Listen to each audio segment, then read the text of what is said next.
안녕하세요, 여러분. 오늘 하루도 여러분 편안하고 좋은 하루 되셨죠? 날씨 너무 좋습니다, 요새. 여러분, 이 좋은 날, 가을날 짧으니까 만끽하시기 바랍니다. 오늘 주님이 우리에게 주신 말씀은요, 마태복음입니다. 마태복음 25장 40절의 말씀 한 절만 읽어드리겠습니다.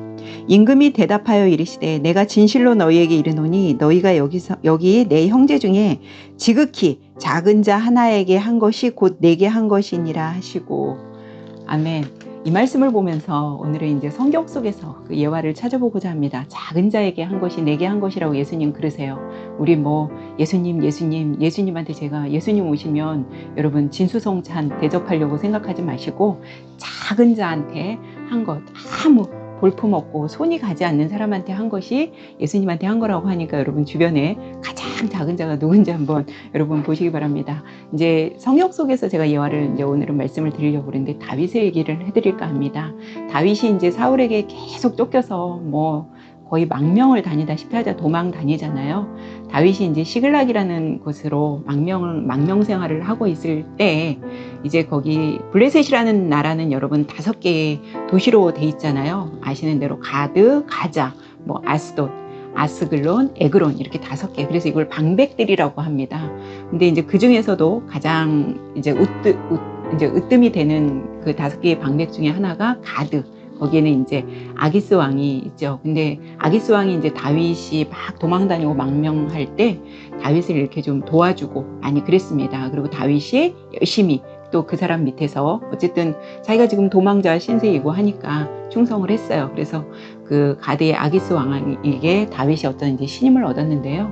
이제 어떻게 됐냐면 이 블레셋과 이스라엘 이제 백성들 간에 이제 싸움이 일어나게 생긴 거예요. 그랬더니 이 가드의 이제 아기스 왕이 다윗에게 너 출전하라고 하죠. 근데 여러분 한번 생각해봐요. 지금 다윗이 어느 나라 사람이에요? 이스라엘 사람이잖아요. 그럼 자기 조국하고 지금 조국하고 싸우는데 자기 지금 거기 가서 싸우라는 거잖아요.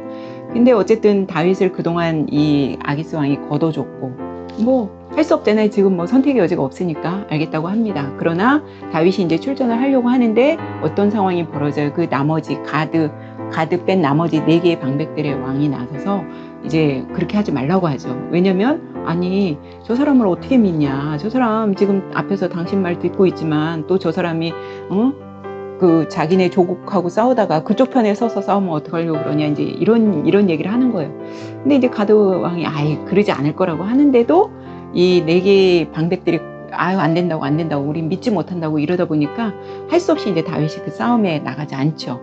그래서 다윗이 다시 이제 시글락으로 돌아옵니다. 그 이제 자기 이제 밑에 있는 부하들하고 시글락으로 돌아오는데 돌아와 보니까 어때요? 오는 상황이 와 보니까 자기 그 식솔들 모든 가족들이 다 끌려가 사로잡혀 가고 그 시글락을 완전히 다 성읍을 다 불태워버리고 이제 그런 상황이 된 거예요. 얼마나 이 황당한 일이 벌어진 거예요. 지금 잠깐 그 자리를 비운 사이에 그런 일이 발생한 거예요. 그러다 보니까 정말 어떻게 합니까? 이제 같이 있던 밑에 있던 부하들 모든 사람들이 다 사로잡혀 갔으니까 밑에 있는 부하들이 막 다윗을 향해서 막 돌을 치려고 하죠. 너 때문에 이런 일이 발생했다 이러고 이제 막 돌을 치려고 하는데 다윗이 그 돌을 치려고 하는 사람들에게 맞서지 않고 겁먹지 않고 다윗이 하나님을 의지하고 이제 대차게 이제 나가죠.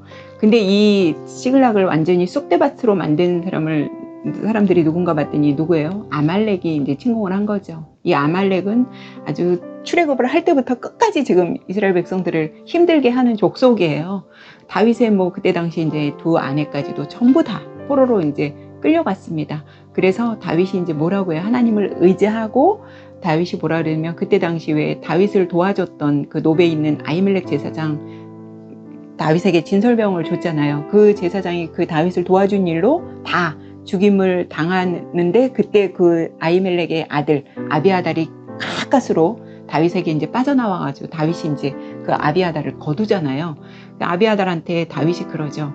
이제 에봇을 하나 가져오라고. 이 에봇이라는 건 뭐냐면 제사장이 입는 옷이죠. 에봇을 가져오라는 의미는 그 제사장 옷에 우림과 둠민이라는 그 하나님의 뜻을 분별하고 묻기 위해 쓰는 그 우림과 둠민을 이제 다윗도 하나님한테 그 뜻을 물어보려고 하는 거죠. 여기서 중요한 게 다윗이 그럽니다. 여호와께 묻자와 가로되 묻자와 이르되 항상 다윗은 하나님 앞에 모든 일을 다 물어 하나님께 여쭈었다는 얘기죠. 굉장히 이거 중요합니다. 여호와께 묻자와 이르되 굉장히 중요합니다. 여러분들도 어떠한 일이 있을 때 항상 여호와 앞에 이렇게 물어보셔야 돼요. 그랬더니 하나님 뭐라 그래요? 걱정하지 말고 쫓아는데 그 사로잡아간 사람들, 그 아말렉 족속을 쫓으라고 하죠. 이미 다윗은 하나님의 그러니까 응답을 받은 거예요. 그래서 이제 자기의 신하들 600명을 데리고 이제 떠납니다. 왜냐면 사로잡혀간 가족들 다 빼앗긴 물건들 다 찾아와야 되잖아요. 싸우러 이제 전쟁에 나가는 거예요. 600명을 데리고 가는데 600명이 이제 지금도 겨우 지금 시글락에 도착했을 때 이미 이 사람들 지쳐 있잖아요. 이 지쳐있는 사람들을 데리고 가다 보니까 그 안에서 꼭 어떤 사람들이 나와요. 한 200명이요. 부솔 시내 앞에 이제 도착을 했는데 600명 중에 200명이 뭐라 그러냐면 우리 도저히 힘들어서 못 간다고. 우린 갈 수 없다고, 싸울 수 없다고 이제 이러는 겁니다.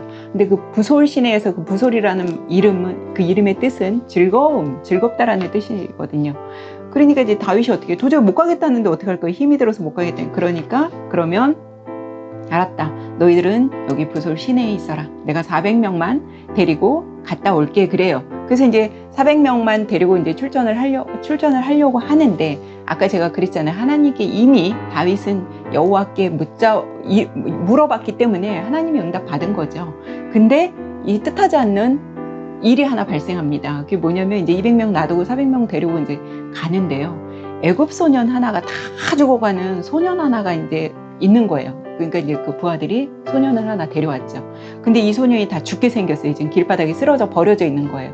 그래서 소년에게 떡을 주고 먹을 걸 주고 해서 이제 소년의 어떤 기력을 이제 이렇게 살려놓습니다. 그러고 나서 이제 소년이 정신이 들고 이제 좀 먹을 걸 먹고, 그러고 나서 이제 보고 다윗이 물어봤겠죠.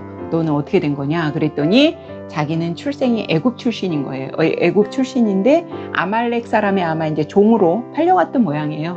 근데 이제 소년이 노예로 팔려간 사람이 병들고 힘없으면 그 노예 쓸모가 없잖아요. 그러니까 아마 이제 버린 거예요. 이 소년을 그냥 버린 거예요. 그러니까 이 소년이 길바닥에서 버려져 있는데 이 다윗이 어떻게 합니까? 이 소년을 걷어주는 거죠. 먹여주고 치료해주고, 아까 제가 마태복음 읽어드린 말씀, 작은 자에게 한 것이 나에게 한 거라고 예수님 말씀하시는 것처럼 다윗이 이 소년을 걷어요. 뜻밖의 이 소년을 거둔 일로 어떻게 돼요? 이 소년이 어떻게 돼요? 이 시글락에 와서 막 이렇게 진멸하고 이랬던 아말렉 족속이 지금 어디에 있는지를 아는 거예요. 이 애굽 소년이. 그래서 이 애굽 소년한테 그러죠. 다윗이 우리를 그쪽으로 좀 데려가 줄 수 있냐 그래요. 이 소년이 자기도 지금 어쨌든 도움을 받았잖아요. 그러니까 다윗에게 나를 죽이지 않고 나를 다시 아말렉의 종으로 팔리지 않겠다는 약속을 해주면 내가 그곳으로 당신을 데려가겠다 그래요. 그래서 이 소년으로 인해서 너무 일이 순적히 가서 이제 400명을 이끌고 가서 이제 싸우는 거죠. 그래서 사로잡혀 갔던 사람들 모두 다 데려오고 빼앗겼던 그 물건들 다 찾아오고 이제 다 가지고 옵니다. 다 가져오는데 다윗의 또 한 번의 훌륭한 점이 뭐냐면 이제 다윗의 이제 전리품을 다 챙겨서 이제 돌아오는데 어때요? 지금 200명은 부솔 시내에 지금 있잖아요. 부솔 시내에서 뭐 놀았는지 쉬었는지 어쨌든 있었잖아요. 근데 이제 400명이 어쨌든 싸워서 그 모든 것을 다 걷어가지고 들어오는데 전리품을요, 참 다윗이요, 모든 사람, 전쟁에 나갔든 안 나갔든 모든 사람에게 다 공평하게 이걸 분배합니다. 그랬더니 이제 400명 중에는 또 뭐 좀 삐딱한 사람이 있잖아요. 아니, 저 사람들은 나가지도 않았고 부솔시내에서 지금 놀다가 쉬다가 이렇게 있었고 우리는 목숨 걸고 지금 나가서 싸웠는데 왜 저 사람들한테도 우리 이 전리품을 주냐. 그냥 저 사람은 자기네 식구들이나 데리고 가라 그래라. 이 전리품 나눌 수 없다 이러는데 다윗이 뭐라 그래요? 이 싸움은 우리가 해서 이겨서 싸운 게 아니고 하나님께서 전적으로 도와주셔서 이 싸움 우리가 이긴 거니까 이 전리품 우리 거 아니다. 그러니 모든 사람이 다 공평하게 나눠야 된다. 너무 훌륭하죠. 사무엘 상에서 보이는 다윗은요, 너무 훌륭합니다. 나중에 이제 사무엘 하에 가는 밧세바 간음 사건이 있기 전까지는 다윗의 이런 훌륭한 점이 너무 많아요. 아까 오늘 읽어드린 마태복음, 정말 지극히 작은 자에게 한 것이 나에게 한 거다 그러잖아요. 여러분, 이렇게 다니시다 보면 너무 힘들어하고 헐벗고 배고프고 하는 그런 분들에게 여러분들이 손 한번 내미는 게 예수님께 하는 겁니다. 작은 자에게, 예수님 그러셨잖아요. 작은 자에게 냉수 한 그릇 준 것이 나를 준 거고, 너희들이 정말 힘든 사람들을 찾아가는 것이 너희 제자들이 그러잖아요. 언제 우리가 예수님한테 그렇게 했습니까? 예수님이 우리는 그렇게 한 적이 없는데 막 제자들이 보니까 작은 자한테 한 것이 나에게 한 것이다. 그렇게 예수님 말씀하신 것처럼 여러분 작은 자, 예수님 막 예수님 저 좀 만나주세요, 만나주세요. 그렇게 하지 마시고 그 작은 자 안에서 여러분들이 예수님을 보시기 바랍니다. 그래서 예수님은 작은 자, 힘없는 자, 나약한 자, 병든 자 이런 사람한테 한 것을 예수님 절대 잊으시지 않는다고 해요. 기억하신다고 하니까 여러분 그 작은 자 안에서 예수님 만나시는 그런 삶 사시기 바랍니다.